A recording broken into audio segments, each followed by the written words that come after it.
Transfer, ठीक है ना। अब इसके जो फर्स्ट लेक्चर है इसके अंदर हम लोग मोस्टली डिस्कस करेंगे इसका मैकेनिज्म, जिसको हम बोलते हैं कंडक्शन। देखो, हीट ट्रांसफर जो होता है वो 3 तरीके से होता है। प्रिसाइसली इसमें हम ये बात करेंगे कि कौन कौन से मैकेनिज्म से कहां कहां हीट ट्रांसफर होता है। कंडक्शन, कन्वेक्शन और रेडिएशन, इसका डिस्कशन करेंगे और फिर आगे हम लेक्चर को स्पेसिफिकली मोड़ देंगे कंडक्शन वाले प्रोसीजर की तरफ। तो पहले हम स्टार्ट करते हैं कि हीट ट्रांसफर कब से कब होता है। तो जब एक बॉडी हाई टेम्परेचर पर हो और एक बॉडी लो टेम्परेचर पर हो तो वहां से हाई से लो की तरफ हीट का ट्रांसफर होता है। ये हीट का ट्रांसफर 3 मैकेनिज्म से होता है। फर्स्ट मैकेनिज्म को बोलते हैं कंडक्शन, सेकंड को बोलते हैं कन्वेक्शन, थर्ड को बोलते हैं रेडिएशन।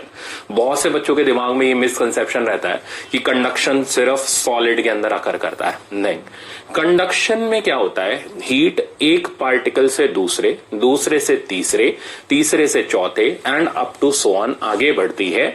ये पार्टिकल अपनी जगह पर ऑसिलेट करते हैं और एक दूसरे को हीट ट्रांसफर करते चले जाते हैं।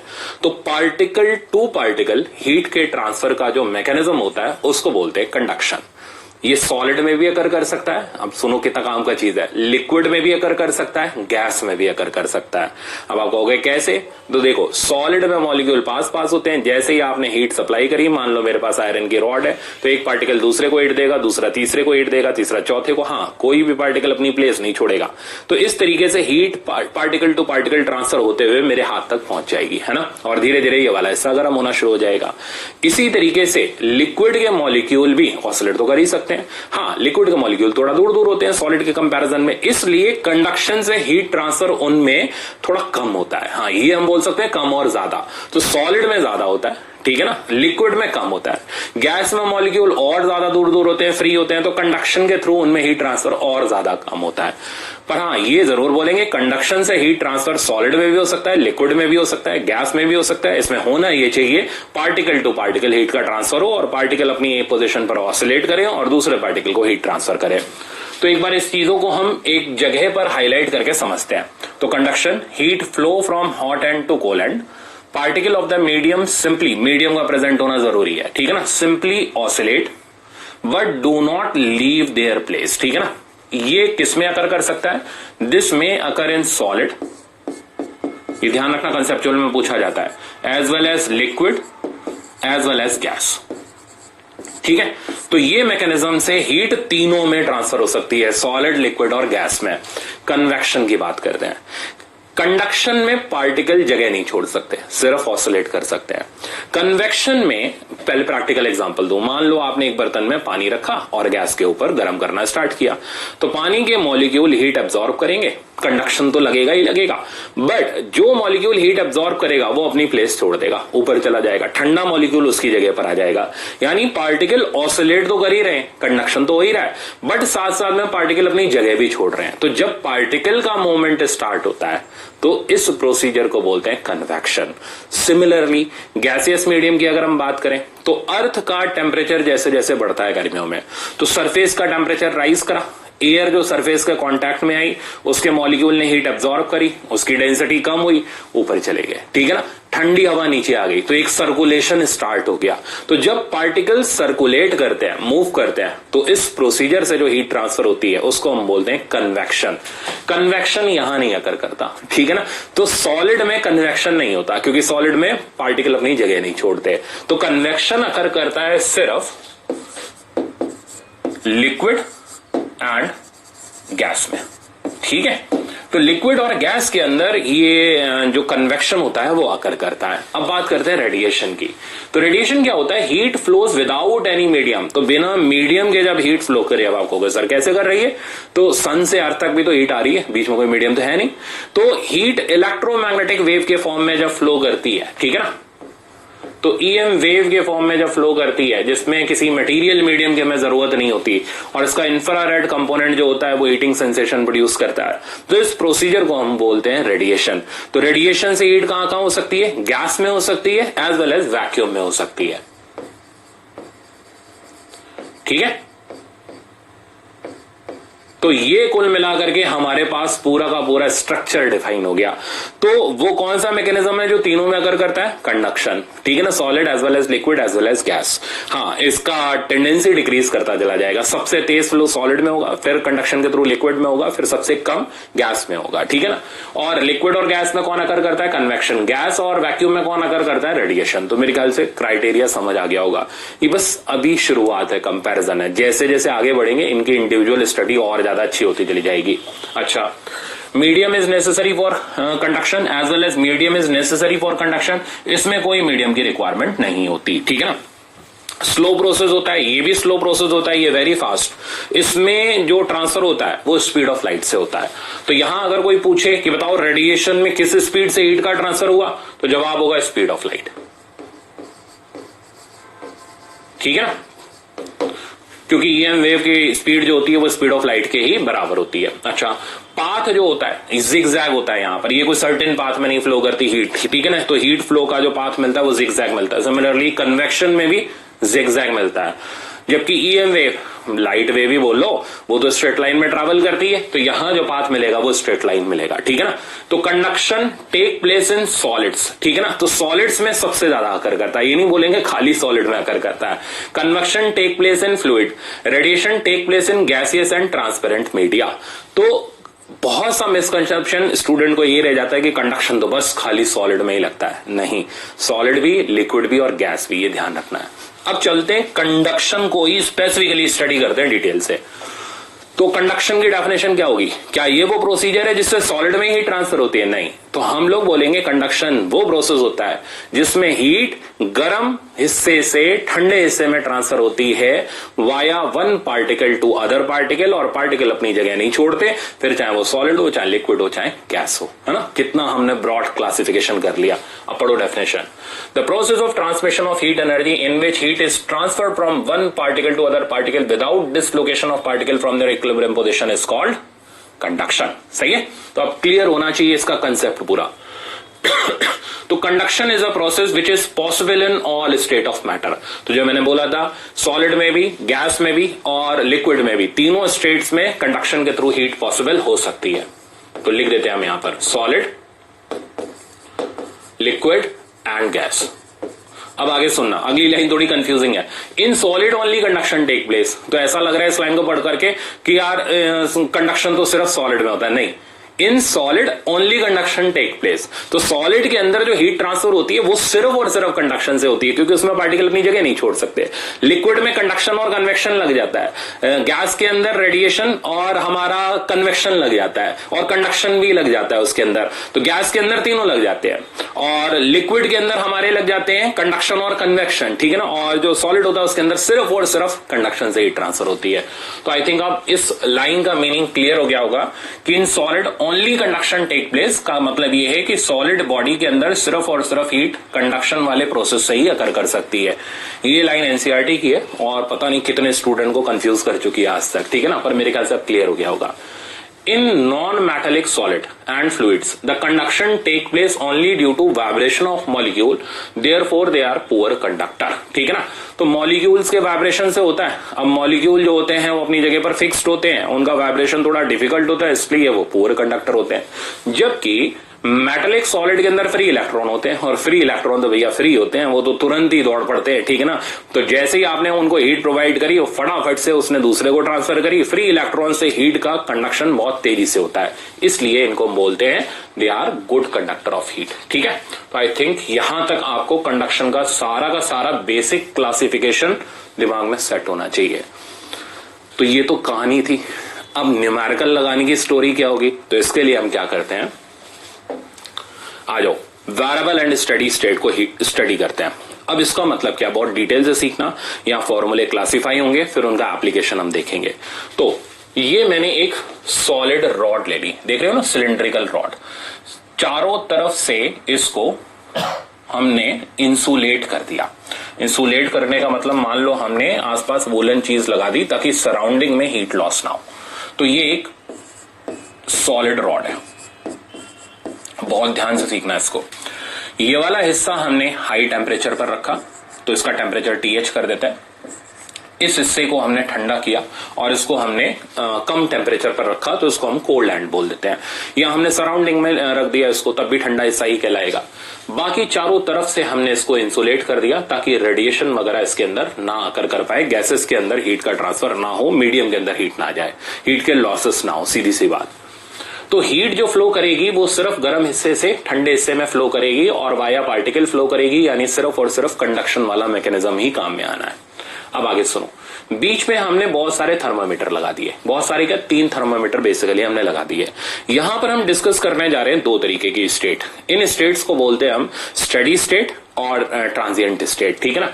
तो वेरिएबल एंड स्टेडी स्टेट बोल लो या ट्रांजिएंट एंड स्टेडी स्टेट बोल लो, बात एक ही है, बट डिटेल से मीनिंग समझो। देखो पहले प्रैक्टिकली बताओ, मान लो मैंने ये वाला हिस्सा 100 डिग्री सेंटीग्रेड पर रखा, मेटल की रॉड लेना ऑब्वियसली, ये 100 डिग्री सेंटीग्रेड पर, ये 0 डिग्री सेंटीग्रेड पर, तो हीट 100 से 0 पर जाएगी, सराउंडिंग को इंसुलेट कर दिया मैंने।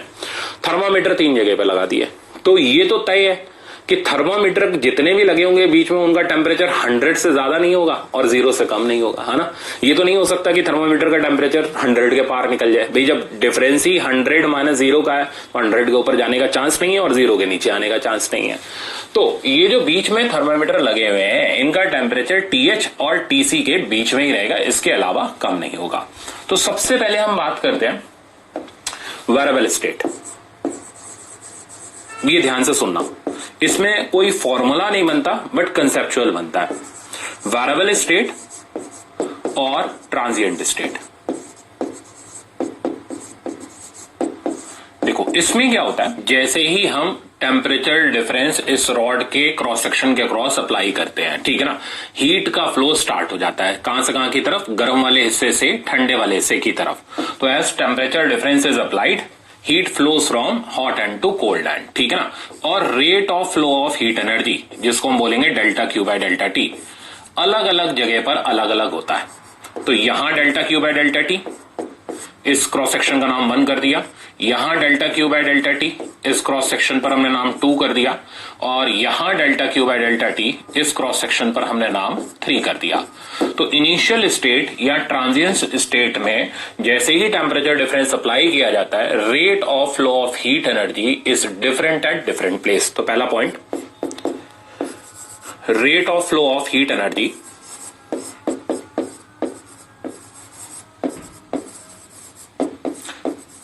is different at different place। अब इससे क्या होता है, तो इससे ये देखने में आता है कि अलग अलग जगह पर टेम्परेचर अलग अलग तरीके से बढ़ रहा है। जो हिस्सा गर्म वाले हिस्से के पास है वहां टेम्परेचर कुछ ज्यादा तेजी से बढ़ रहा है, फिर जैसे जैसे हम उससे दूर चलते चले जाते हैं टेम्परेचर का बढ़ना थोड़ा कम देखने में आता है। तो delta Q by delta T गर्म वाले हिस्से के पास में ज्यादा है और जैसे जैसे हम उससे दूर बढ़ते चले जा रहे हैं, ये rate of flow of heat energy कम होता चला जा रहा है, ठीक है ना। तो इसलिए नोटिस में ये आता है कि टेम्परेचर T1 का जो राइज होता है वो ज्यादा तेजी से होता है as comparison to T2 as comparison to T3, ठीक है ना। तो क्या होता है, T1 राइज करता चला जाता है। अब मान लो TH को हमने 100 रखा, TC को हमने 0 डिग्री सेंटीग्रेड रखा, तो ये जल्दी से राइज करेगा। राइज करते करते करते 100 से ऊपर तो जाएगा नहीं, कि पता चले 100 के ऊपर थर्मोमीटर तोड़ के आपने टेम्परेचर निकाल दिया। तो इसका टेम्परेचर समवेयर अराउंड 90 स्टिक करेगा, मान लो थोड़ी देर के लिए। ये राइज किया राइज किया राइज किया, इसका टेम्परेचर समवेयर अराउंड 70 स्टिक किया। ये राइज किया और इसका टेम्परेचर समवेयर अराउंड 25 स्टिक किया।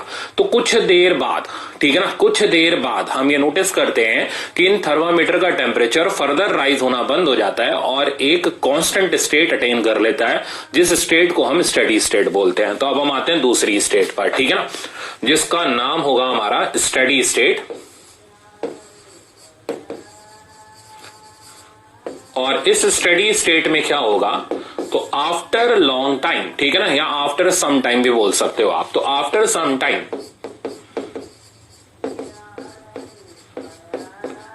टेम्परेचर अक्रॉस डिफरेंट जंक्शन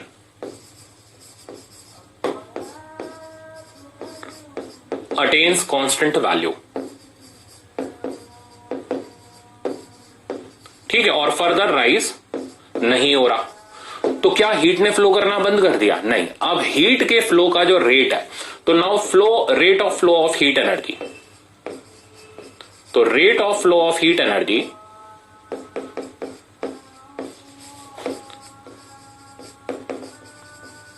ठीक है बिकम्स कांस्टेंट। तो ये rate of flow of heat energy जो हो गया अब कांस्टेंट हो गया, यानी जिस रेट से यहां हीट फ्लो कर रही है delta Q by delta T, ठीक है ना, उसी रेट से यहां हीट फ्लो कर रही है, उसी रेट से यहां हीट फ्लो कर रही है, और फर्दर इन जंक्शंस में अब टेम्परेचर फर्दर राइज करना बंद कर चुका है। इसका समवेयर अराउंड 90 पहुंच चुका है, जैसा मैंने अभी बताया, ये 70, ये 25, ठीक है, बस एक नॉर्मल वैल्यू मैंने ली है, ठीक है ना। तो delta Q by delta T की वैल्यू 1 वाले हिस्से पर, delta Q by delta T की वैल्यू 2 वाले हिस्से पर, और delta Q by delta T की वैल्यू 3 वाले हिस्से पर आपस में बराबर हो जाएगी। इस स्टेट को हम बोलते हैं स्टडी स्टेट, और इस स्टेट में इस delta Q by delta T का जो फॉर्मूला होता है वो अब हम डिराइव कर रहे हैं, ठीक है ना। तो इनिशियल स्टेट में क्या होता है, अलग अलग जगह पर rate of flow of heat energy अलग अलग होता है, स्टडी स्टेट में ये rate of flow of heat energy हर जगह पर बराबर होता है। तो सिंपल शब्दों में ये दो बातें समझ आ जानी चाहिए। नेक्स्ट है स्टेडी स्टेट हीट कंडक्शन, फिर ग्राफ भी बताऊंगा इसके अंदर, तो बड़ी मजेदार चीज है, ध्यान से सुनना। तो मेरे पास ये एक रॉड है, इस रॉड की लेंथ मैंने एल ले ली, ये हॉट एंड है, यहां का टेम्परेचर TH ले लिया, ये ठंडा वाला हिस्सा है, इसका टेम्परेचर TC ले लिया। हम बात कर रहे हैं स्टेडी स्टेट की, तो पहले ही मेंशन कर दूं स्टेडी स्टेट की बात चल रही है। तो स्टेडी स्टेट में अब जो rate of flow of heat energy होगा delta Q by delta T, वो हर जगह पर कांस्टेंट होगा, ठीक है। और इस rate of flow of heat energy की वैल्यू ध्यान से देखते जाना, तो this rate of flow of heat energy delta Q by delta T directly proportional to area of cross section. तो क्रॉस सेक्शन के एरिया के डायरेक्टली प्रोपोर्शनल होती है, तो ए हमने प्रिसाइसली लिख दिया। Directly proportional to temperature difference across the body, या temperature difference maintained across the two ends, तो directly proportional to TH minus TC। Inversely proportional to length of this conductor, तो जितनी लेंथ होगी उसके inversely proportional होगा। अब इन सबको अगर हम कंबाइन करें तो delta Q by delta T का जो हमारे सामने फॉर्मूला डिराइव होता है वो होता है KA TH minus TC divided by L, ठीक है। या फिर और इसको प्रिसाइसली लिखें तो KA delta T by L, ठीक है, या डेल्टा L भी आप लिख सकते हो, तो इसको आप डेल्टा L भी लिख सकते हो, कोई बड़ा काम नहीं है उसको लिखना। तो delta Q by delta T को तो हम बोलेंगे rate of flow of heat energy, तो this is called rate of flow of heat in steady state, जो कि कांस्टेंट है, ध्यान रखना है, ठीक है। K का मतलब मैं बताता हूं, इस K को बोलते हैं हम coefficient of thermal conductivity.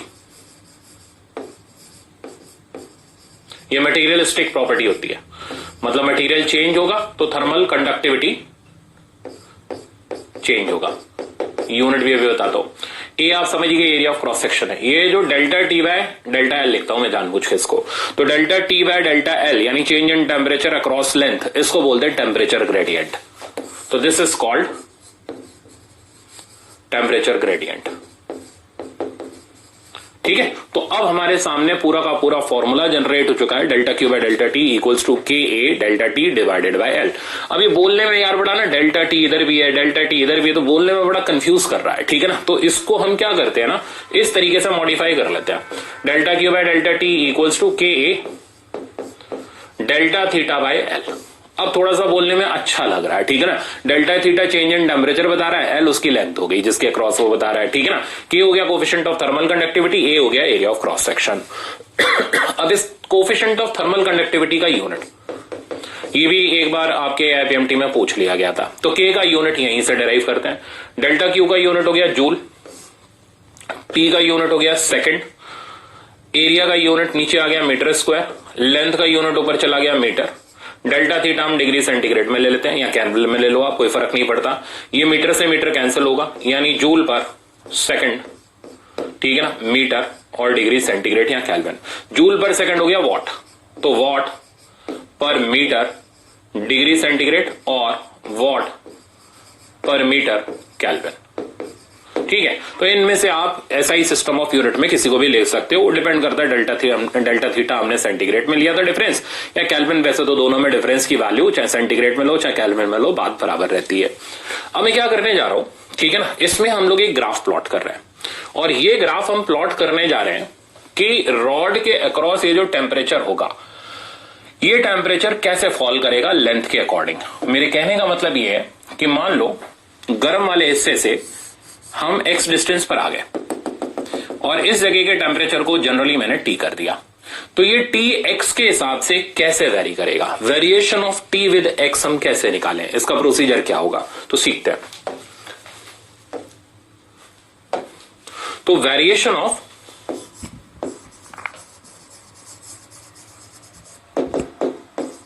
Temperature with length, और बार बार मैं बोल रहा हूं ध्यान रखना इन स्टेडी स्टेट, यही सिर्फ हम डिराइव कर सकते हैं क्योंकि स्टेडी स्टेट में ही rate of flow of heat energy constant होता है। तो कहानी ये डायग्राम एक बार मैं वापस से ले लेता हूं, फिर पीछे चल करके हम एक बार फाइनल ग्राफ ड्रॉ कर देंगे। हमारे पास एक ये सिलिंड्रिकल रॉड है, टोटल लेंथ L है, यहां का टेम्परेचर मैंने थीटा H कर रखा है, मैंने थीटा से डिनोट कर लिया, ये थीटा C कर रखा है और किसी जनरल डिस्टेंस x पर मैंने टेम्परेचर थीटा कर रखा है। We have to determine the variation of theta according to x, ठीक है ना। तो किस हिसाब से x के अकॉर्डिंग ये वेरी करेगा, तरीका क्या रहेगा, क्योंकि स्टेडी स्टेट है तो in steady state delta Q by delta T is constant, ठीक है। तुरंत हमने delta Q by delta T का फॉर्मूला लिखा which is K A delta theta by delta L. Delta theta by delta L को हम टेम्परेचर ग्रेडियंट बोल रहे हैं। अब जरा गौर करो, ये चीज कांस्टेंट है क्योंकि स्टेडी स्टेट है, ये वैसे ही कांस्टेंट है क्योंकि पूरे थ्रू आउट मटेरियल सेम है, एरिया ऑफ क्रॉस सेक्शन भी कांस्टेंट है, तो ये दोनों टर्म जो हो गए ये भी कांस्टेंट हो गए। तो यहां से ये पता चल रहा है कि ये भाई साहब भी कांस्टेंट होंगे, तो this implies that delta theta by delta L is also constant. आपको सर करना क्या चाह रहे हो, तो मैंने सब चीजों को श्रिंक कर दिया सिर्फ इतने में, यानी कि स्टेडी स्टेट में अगर रॉड का area of cross section uniform है, शब्द को ध्यान से सुनना, तो स्टेडी स्टेट में अगर रॉड का area of cross section uniform है तो टेम्परेचर ग्रेडियंट भी यूनिफॉर्म होगा, यानी fall in temperature per unit length की वैल्यू भी कांस्टेंट होगी, ठीक है ना। तो मेंशन कर दूं मैं इस चीज को, तो if in steady state area of cross section is uniform,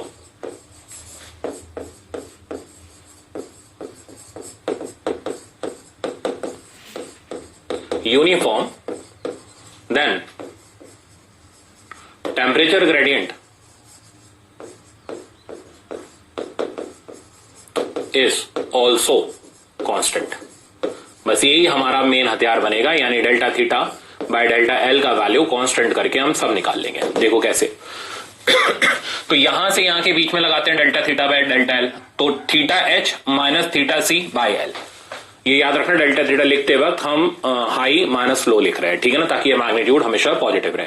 तो theta H minus theta C divided by L equals to, अब यहां से यहां का डेल्टा थीटा लिख लेते हैं, तो ये हो गया theta H minus theta divided by X. दोनों को हमने इक्वेट कर दिया क्योंकि delta theta by delta L constant है।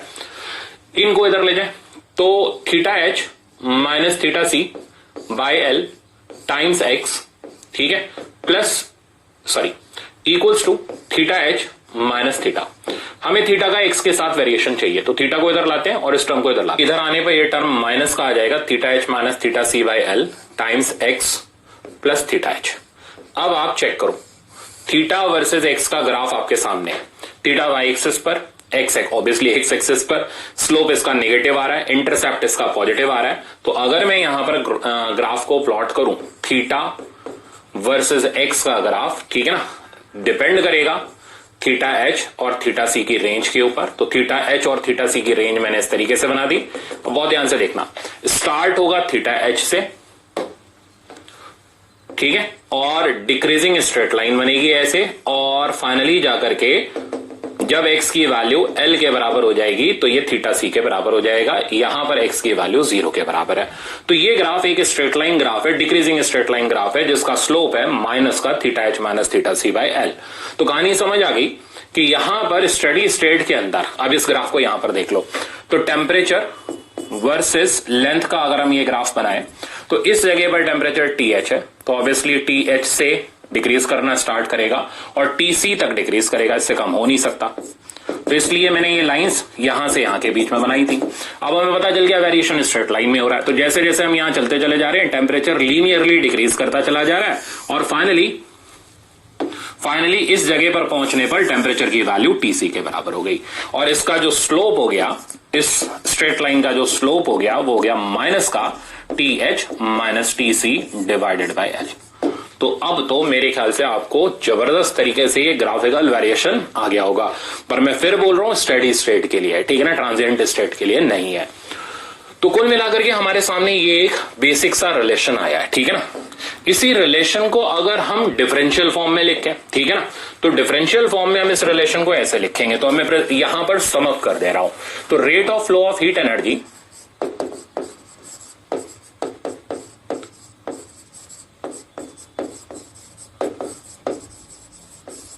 ठीक है ना, in steady state in time delta T is equals to delta Q by delta T equals to K delta theta by L.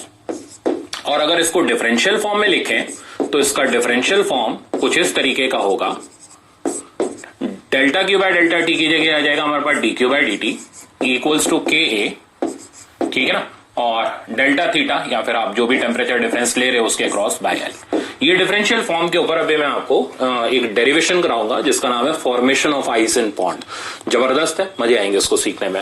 फिलहाल ये पूरा का पूरा हमारा लेक्चर था जिसमें के को हमने डिस्कस कर लिया, ए को डिस्कस कर लिया, डेल्टा थीटा को। अब ये लेक्चर के अंदर सस्पेंस नहीं डिस्क्लोज किया, इसको बहुत अच्छे से सॉल्व करने का तरीका होता है, बहुत अच्छे से सॉल्व करने का तरीका होता है 12th क्लास का ओम्स लॉ, वो अगला लेक्चर में रखूंगा। तो वहां पर ये इतना आसान आपको लगने लगेगा, आपको ये तो बच्चों का खेले में पहले से ही आता है जिन्होंने 12th क्लास का करंट पढ़ रखा है, ठीक है ना। और जो 11th के बच्चे हैं उनको भी थोड़ा पढ़ना पड़ेगा, तो उनको तो समझ लो आप पहली बार पढ़ रहे हो। 12th वाले तो ये दूसरी तीसरी बार पढ़ रहे होंगे, क्योंकि करंट इलेक्ट्रिसिटी में भी हो गया और एक दो जगह पर भी मैंने कई सारी चीजें बता दी। मिलीमेन थ्योरम उनकी हो गई, वो भी अगले लेक्चर के अंदर आ जाएगी। खैर अभी पहले इसको खत्म करते हैं। तो अब हमारे पास आता है formation of ice in pond. Derivation में कर रहा हूं, आप चाहिए तो डेरिवेशन भी सीख सकते हो और चाहिए तो इसका फाइनल रिजल्ट भी याद रख सकते हो। एग्जाम में न्यूमेरिकल तो कम आता है, इस पे कंसेप्चुअल ज्यादा आता है, ठीक है ना। तो मैंने रखा हुआ है, मैं अभी आपको दिखा दूंगा।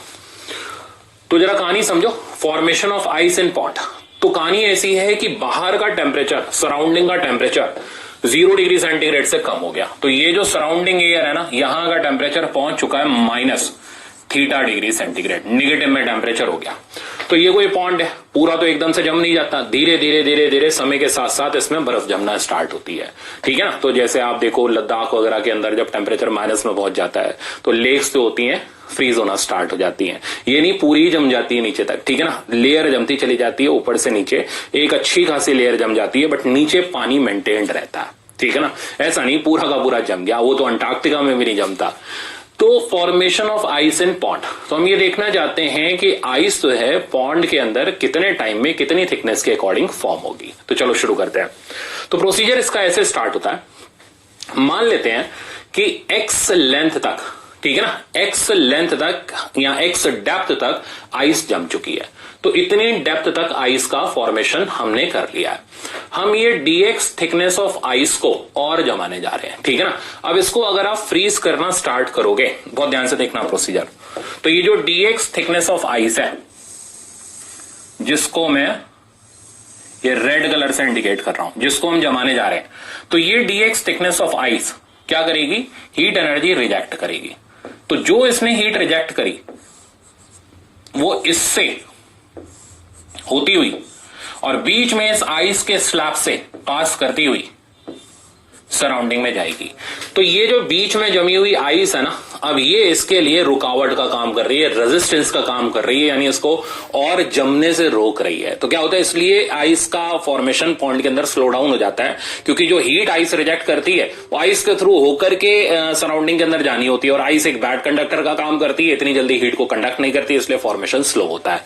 तो चलो स्टार्ट करते हैं इसको। अब डेरिवेशन कैसे हम डिस्कस करें, तो मान लो हमने इतना थिकनेस आइस का जमाना है, इसने dq amount of heat energy reject किया सराउंडिंग में इन टाइम dt, ठीक है, तो लगाते हैं कंडक्टिविटी का फॉर्मूला। तो सॉलिड आइस से होकर के जो हीट सराउंडिंग में जा रही है उसका रेट ऑफ फ्लो हो गया, यानी dq/dt का वैल्यू हो गया के, ए हो गया area of cross section, delta theta लिखते हैं। यहां का टेम्परेचर 0 डिग्री सेंटीग्रेड, तब ये बर्फ जमेगी। बाहर का माइनस थीटा डिग्री सेंटीग्रेड है, तो डिफरेंस हो गया 0 minus theta, that means 0 minus theta degree centigrade, ठीक है ना। तो डिफरेंस आ गया हमारे पास थीटा, डिवाइडेड बाय जितनी लेंथ हम जमा चुके हैं वो हो गई x। अब ध्यान से सुनना, ये हो गई फर्स्ट स्टेप इसकी। क्योंकि आप आइस को जमा रहे हो, सॉरी पानी को आइस के अंदर कन्वर्ट कर रहे हो, तो इस दौरान 0 डिग्री सेंटीग्रेड वाटर जब 0 डिग्री सेंटीग्रेड आइस में जाएगा तो हीट का जो फॉर्मूला होगा वो ml वाला इस्तेमाल होगा, ठीक है ना, लेटेंट हीट वाला। तो मान लेते हैं dm amount of ice freeze होने जा रही है, तो जो उसने हीट रिजेक्ट करी हो गई dm टाइम्स l। dm हो गया इतनी लेयर का मास, l हो गया हमारा latent heat in time dt equals to k a theta, ये थीटा हो गया सराउंडिंग का टेम्परेचर बाय x। अब हम इस dm को ब्रेक करेंगे। मास को ब्रेक करने का तरीका हो गया डेंसिटी इंटू वॉल्यूम।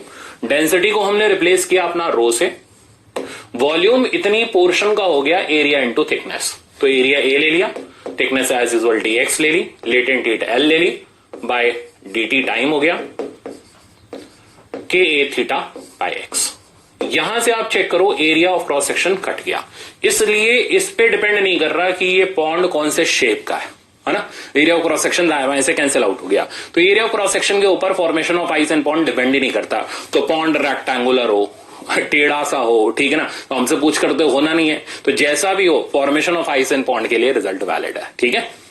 सिंप्लीफाई करते हैं x वाला टर्म इधर लाते हैं और dt वाला इधर ले जाते हैं, तो rho l by K theta ये आ गया यहां पे, times x dx equals to dt। अब हमने इंटीग्रेट करना है। मान लो हम कहां से कहां तक जमाते हैं, 0 से लेकर के h डेप्थ तक हमें आइस का फॉर्मेशन करना है। तो ये हो गया सरफेस से h डेप्थ तक आइस का फॉर्मेशन, तो 0 से h इन टाइम 0 से t। तो x dx का इंटीग्रेशन तो बच्चों वाला है, x²/2 लिमिट पुट करने पर h²/2 हो जाएगा। तो इधर डेटा आ गया रो l h²/2 k थीटा, और यहां आ गया t। तो इतना टाइम लगेगा पॉन्ड में आइस को फॉर्म होने में, ठीक है ना। तो h डेप्थ तक अगर आपको आइस फॉर्म करनी है तो हम ये बोल सकते हैं कि h डेप्थ तक अगर आइस फॉर्म करनी है तो time is proportional to h², ठीक है। अब यहां सवाल कैसे बनते हैं, तो कई सारे सवाल जैसा मैंने बताया कंसेप्चुअल बन जाते हैं, तो मैं कंसेप्चुअल दिखाऊं आपको। इक्वल थिकनेस फॉर्म करने में, ठीक है ना, बिल्कुल हमारा मोशन अंडर ग्रेविटी वैसा चल रहा है, तो इक्वल डिस्टेंस फॉल करने में जो टाइम लगेगा कितना होगा, बिल्कुल वैसे ही सीक्वेंस चल रहा है। तो हम यहां से कह सकते हैं time is proportional to h², बाकी सब तो डेटा कांस्टेंट है, ठीक है ना। तो t का पहले आपको ये फॉर्मूला याद रखना है, रो l h²/2 k थीटा, ताकि आपको एग्जाम में बार बार डिराइव ना करना पड़े। अब एप्लीकेशन में बताता हूं। तो हम 0 से h आइस फॉर्म कर रहे हैं, इसका टाइम हमने t1 लिया। फिर हम h से 2h फॉर्म कर रहे हैं, इसका टाइम t2 लिया। 2h से 3h फॉर्म कर रहे हैं, समझ रहे हो, और इसका टाइम t3 लिया। मतलब हम इक्वल थिकनेस ऑफ आइस को फॉर्म करते चले जा रहे हैं, और इसे फॉर्म करने में जो सक्सेसिव टाइम लग रहे हैं वो t1 t2 t3 and up to so on है। तो मेरे को ये जानना है t1 t2 t3 and up to so on, इसका रिलेशन आपस में क्या होगा। तो ये कैसे निकाला जाए, देखो ये ध्यान रखना, ये फॉर्मूला 0 से h का है, ठीक है ना, 0 से h का है। तो हम इसको यहां नहीं लगा सकते, यहां नहीं लगा सकते, सिर्फ और सिर्फ यहां लगा सकते हैं। तो t1 का वैल्यू हमारे पास आ गया रो l h²/2 k थीटा, ये हो गया 0 से h का। अब हमारी मजबूरी है 0 से ही लगाना, तो हम 0 से 2h के लिए लगा लेते हैं, ठीक है। तो 0 से 2h का जो टाइम हो जाएगा वो हो जाएगा t1 + t2 equals to rho l 2h put करते ही ये बन जाएगा 4h²/2 k थीटा। बट हमें तो ये निकालना नहीं था, हमें तो सिर्फ t2 निकालना था। तो t2 की वैल्यू आ गई, t1 आप इसमें से माइनस कर दें, rho l 4h²/2 k theta minus t1 rho l h²/2 k theta, और फाइनली बचेगा ये मेरे पास rho l 3h² by 2k theta. Next page पे मैं इसको कंटिन्यू कर रहा हूं। तो हमें क्या मिला, हमें T1 मिला। T1 हो गया 0 से h तक फॉर्म करने का टाइम, और इसकी वैल्यू मिल गई rho L h² by 2k theta. Similarly हमने T2 निकाल लिया। T2 हो गया हमारे पास 3 rho L h² by 2k theta, और ये टाइम हो गया कहां से कहां तक का, h से 2h तक का। तो इसी तरीके से T3 का वैल्यू अगर हमें निकालना हो तो ये आ जाएगा। अब सेम सीक्वेंस चला हमने। T3 मतलब हम पहले निकालेंगे 0 से 3h तक का टाइम, और फिर उसमें से बाकी जो टाइम है वो सबट्रैक्ट कर देंगे। तो रिजल्ट आ जाएगा, मैं डायरेक्ट लिख रहा हूं 5 rho L h² by 2k theta and up to so on. तो equal thickness of ice form करने में जो टाइम लग रहा है, तो टाइम टेकन टू फॉर्म या to freeze equal thickness is in the ratio, तो T1 is to T2 is to T3 is to T4 and up to so on। इन सब का रेशियो हमारे पास आ गया 1:3 5:7 9 and up to so on. तो अगर 0 से h फॉर्म करने में 1 घंटा लग रहा है, तो h से 2h जाने में 3 घंटा लगेगा। फिर 2h से 3h जाने में 5 आवर्स लगेंगे। फिर 3h से 4h जाने में 7 आवर्स लगेंगे। फिर 4h से अपना अप टू सो ऑन अगली हाइट तक जाने में 9 आवर्स लगेंगे। तो इस तरीके से टाइम जो है ऑड नंबर के टर्म में हमारा इंक्रीज करता चला जा रहा है। तो 1, 3, 5, 7, 9 ये इक्वल थिकनेस फ्रीज करने का, बनाने का आइस पॉन्ड के अंदर टाइम का रेशियो है, जो कि इसमें आप देखोगे इस पे आपके बहुत सारे कंसेप्चुअल बन जाएंगे और हमारे सवाल बिना कुछ करे हम डायरेक्ट सॉल्व कर सकते हैं। तो आई थिंक अब आपको मैंने पूरा प्रोसीजर डिटेल से बता दिया, ठीक है ना। एक और चीज मैं बताऊं, नहीं तो भूल जाऊंगा फिर, ठीक है ना। वो चीज ये थी, आपने यहां पर देखा था, कंडक्शन पे वापस आता हूं, कि एरिया ऑफ क्रॉस सेक्शन जब यूनिफॉर्म था तो टेम्परेचर ग्रेडियंट कांस्टेंट था, है ना। एक चीज और थी, वो भी कंसेप्चुअल के फॉर्म में मैं यहीं पर कर दे रहा हूं।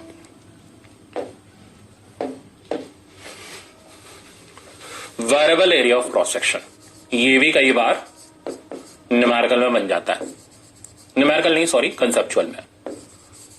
तो variable area of cross section, अब मेरा कहने का मतलब क्या है, मेरे कहने का मतलब ये है कि हमने एक कंडक्टिंग रॉड ले ली और उसका area of cross section variable है, यहां से वहां तक जाने पर चेंज हो रहा है। यहां का टेम्परेचर थीटा एच ले लिया, यहां का टेम्परेचर थीटा सी ले लिया, ठीक है ना। और इक्वल थिकनेस के ये दो पोर्शन कट कर लिए, इनकी थिकनेस इक्वल है, डेल्टा एक्स, ठीक है। यहां का temperature difference delta theta A, यहां का temperature difference delta theta B. अब मेरे को ये पता करें, बहुत जबरदस्त कंसेप्चुअल है, ध्यान से सीखना। तो मेरे को ये पता करना है डेल्टा थीटा ए और डेल्टा थीटा बी में यानी किसका टेम्परेचर डिफरेंस ज्यादा होगा, ए वाले का या बी वाले का। स्टूडेंट का दिमाग खराब हो जाता है इस सवाल के अंदर, क्योंकि अचानक से एग्जाम में आने पर समझ ही नहीं आता उसको। देखो कैसे करेंगे, इन स्टडी स्टेट शुरू ऐसे करनी है कहानी आपको। तो in steady state delta Q by delta T is constant, बस यहीं से गणित स्टार्ट हो गई। Delta Q by delta T का फॉर्मूला हो गया, पुट करा के delta theta by delta X लिख लो, ज्यादा अच्छा रहेगा। अब चेक करो, ये कांस्टेंट है, ये कांस्टेंट है, पर ये कांस्टेंट नहीं है, तो ये भी कांस्टेंट नहीं होगा। यानी अब हम ये नहीं कह सकते delta theta by delta x constant है, हम सिर्फ और सिर्फ ये कहेंगे कि जब area of cross section variable है then a times delta theta by delta x is constant. यानी temperature gradient is inversely proportional to area, सही है। तो इसलिए variable area of cross section में टेम्परेचर डिफरेंस कांस्टेंट नहीं होता, स्टेडी स्टेट में वो एरिया के इनवर्सली प्रोपोर्शनल होता है। अब चेक करो, दोनों की थिकनेस सेम है, तो since delta x is same so we can say that, तो इसको भी हटा दो, delta theta is inversely proportional to area. तो जहां का एरिया ऑफ क्रॉस सेक्शन कम होगा वहां का टेम्परेचर डिफरेंस ज्यादा होगा, और जहां का एरिया ऑफ क्रॉस सेक्शन ज्यादा होगा वहां का टेम्परेचर डिफरेंस कम होगा, ठीक है ना। तो इससे फर्क नहीं पड़ रहा हम थीटा एच इधर रख रहे हैं या थीटा सी इधर रख रहे हैं, कोई फर्क नहीं, कोई मतलब नहीं इससे, ठीक है ना। ये सिर्फ एरिया ऑफ क्रॉस सेक्शन के ऊपर डिपेंडेबल क्वांटिटी है। तो delta theta is inversely proportional to area since area of cross section A का is less than area of cross section B का, इसलिए डेल्टा थीटा ए का is greater than delta theta B का। तो I think ये भी एक जबरदस्त अल्टीमेट कंसेप्चुअल था जो आपको बताना जरूरी था। तो यूनिफॉर्म में आप समझिए कि delta theta by delta x constant होता है। Variable area of cross section में delta theta by delta x constant नहीं होता, एरिया के इनवर्सली प्रोपोर्शनल होता है। तो जहां एरिया ज्यादा होगा वहां टेम्परेचर ग्रेडियंट कम होगा। इस तरीके से करके हम सवालों को अटेम्प्ट कर सकते हैं। अब हम आते हैं सीधे प्रॉब्लम के सेक्शन पर, पढ़ते जाओ और सीखते जाओ। तो फर्स्ट प्रॉब्लम ये कह रहा है, इन स्टेडी स्टेट, चिल्ला चिल्ला के बता रहा है स्टेडी स्टेट है, heat conduction the temperature of end A and B of the rod 100 centimetre are 0 and 100। तो ये रहा हमारा रॉड, ये इसका एरिया ऑफ क्रॉस सेक्शन, ये इसका ए एंड ले लेते हैं, ये इसका बी एंड ले लेते हैं। Temperature of end A and end B are 0 degree centigrade. तो ये ठंडा वाला हिस्सा है, ये गर्म वाला हिस्सा है, और लेंथ इसकी हमें दे रखी है 100 सेंटीमीटर। ठीक है, आगे बोल रहा है the temperature of the rod at the point 60 centimetre distance from the and A is. तो यहां से 60 सेंटीमीटर के डिस्टेंस पर जो पॉइंट है, इस जगह का टेम्परेचर बताओ। तो यार अब आपने जो डिराइव किया था रिलेशन, वो delta theta by delta x था, और डेल्टा थीटा हमने कंसिडर किया था गर्म वाले हिस्से से।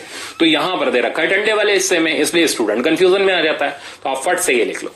तो आपके लिए ये लेंथ काम की है, दिस इज 40 सेंटीमीटर। तो 40 सेंटीमीटर इस वाले हिस्से से हमें इसको डिराइव करना है। डायरेक्ट करेंगे क्योंकि हमने देखा area of cross section uniform है। तो फट से लगाया delta theta by delta x is constant. ठीक है, तो अब यहां से यहां का डेल्टा थीटा और यहां से यहां का डेल्टा एक्स लिखा, तो 100 माइनस 0, ये डिग्री सेंटीग्रेड में हो गया, डिवाइडेड बाय लेंथ 100 सेंटीमीटर, चलने दो कोई डर नहीं है, इक्वल्स टू यहां से यहां का डेल्टा थीटा लिखा 100 माइनस थीटा बाय 40 सेंटीमीटर। और देखो कितनी आसानी से आ गया, ये यहां से कैंसिल हुआ, इधर का रिजल्ट हो गया 1। तो 1 डिग्री सेंटीग्रेड पर centimetre, 100 minus theta divided by 40 centimetre. Centimetre centimetre उड़ाओ, तो 100 minus theta equals to 40 degree centigrade. तो थीटा की वैल्यू हमारे पास आ गई 60 डिग्री सेंटीग्रेड। सही है, तो टेम्परेचर की वैल्यू हमारे पास आ रही है 60 डिग्री सेंटीग्रेड। तो हमारा राइट आंसर हो गया थर्ड वाला, है ना। मजेदार कंसेप्ट। नेक्स्ट प्रॉब्लम देखते हैं। In the steady state, two ends of metal rod are 30 and 20 degree centigrade, temperature at 40 centimetre from the end at the higher temperature. Same category पर base सवाल है, उड़ाना शुरू करते हैं। अब हमें डायग्राम की भी जरूरत नहीं है, ठीक है ना। तो इतनी देर में अब आपको आइडिया लग गया होगा कि कैसे करके सवालों को करा जाता है। तो delta theta by delta x को कांस्टेंट लिया, और टेम्परेचर ग्रेडियंट को, क्योंकि एरिया ऑफ क्रॉस सेक्शन हम सेम लेते हुए चल रहे हैं। रॉड दे रखी है, ऑब्वियसली सिलेंडर है, तो area of cross section same लेना ही पड़ेगा आपको। अब delta theta by delta x की वैल्यू लिखते हैं, तो 30 minus 20 degree centigrade divided by length की वैल्यू कितनी होगी, मीटर रॉड है तो 100 सेंटीमीटर होगी। यहां पर आ गया 30 माइनस थीटा, ठीक है ना। ये हमने हाई वाले एंड से इस थीटा को कंसिडर किया, और लेंथ भी वहीं से लेनी पड़ेगी। Temperature at 40 centimetre from the end at, तो 40 सेंटीमीटर लेंथ ले ली, ठीक है। तो इधर बचा हमारे पास 10 बाय 100, तो 1/10 हो गया, और इधर साइड आकर के 40 इधर मल्टीप्लाई हो गया, तो रिजल्ट बचा 4। तो 4 इक्वल्स टू 30 माइनस थीटा, तो थीटा की वैल्यू मेरे पास आ गई 26 डिग्री सेंटीग्रेड। तो राइट आंसर हो गया इसका सेकंड वाला। तो मेरे ख्याल से अब ऐसे प्रॉब्लम आपको एग्जाम में दिक्कत नहीं देंगे। तो नेक्स्ट वैरायटी का प्रॉब्लम हमारा ये रहा। देखते हैं क्या कह रहा है। ये कह रहा है one end of metal bar of area of cross section 5 centimetre square. तो एरिया दे रखा है 5 सेंटीमीटर स्क्वायर, लेंथ दे रखी है 25 centimetre, is an steam other contact with ice. तो एक एंड हमने स्टीम में इंसर्ट कर रखा है इसका मेटल बार का, और दूसरा एंड इसका हमने आइस में इंसर्ट कर दिया, ठीक है। स्टीम 100 डिग्री सेंटीग्रेड पर, आइस 0 डिग्री सेंटीग्रेड पर, तो हीट यहां से यहां की तरफ फ्लो करेगी। The amount of ice melt in 1 minute, latent heat दे रखी है, के का वैल्यू दे रखा है, ठीक है। तो हमें पता करना है कितनी आइस इससे मेल्ट करेगी। तो पहले फॉर्मूला लगाया, delta Q by delta T equals to K delta theta by L, ठीक है। अब क्योंकि हमें आइस मेल्ट करानी है, तो ये जो हीट होगी मेल्टिंग ऑफ आइस में जा रही है, तो मान लो M mass of ice melt कर रही है, एल उसकी लेटेंट हीट होगी, by delta T equals to K A delta theta by L. अब बस इसमें डेटा अरेंज कर लेते हैं, काम खत्म। तो एम तो हमें निकालना है, लेटेंट हीट हो गई 80 कैलोरी पर ग्राम, टाइम हमें दे रखा है पर मिनट, यानी 1 मिनट हमने इधर डाला। कोफिशिएंट ऑफ थर्मल कंडक्टिविटी इस मेटल बार का हमें क्वेश्चन में दे रखा है 48 कैलोरी पर मिनट सेंटीमीटर डिग्री सेंटीग्रेड। तो बड़ा खतरनाक सही यूनिट है, कोई बात नहीं, मैनेज कर लेंगे। अच्छा, और साथ में हमारे पास एरिया ऑफ क्रॉस सेक्शन की वैल्यू है 5 सेंटीमीटर स्क्वायर। डेल्टा थीटा तो ऑब्वियसली फिर हो गया 100 डिग्री सेंटीग्रेड, और लेंथ की वैल्यू हमारे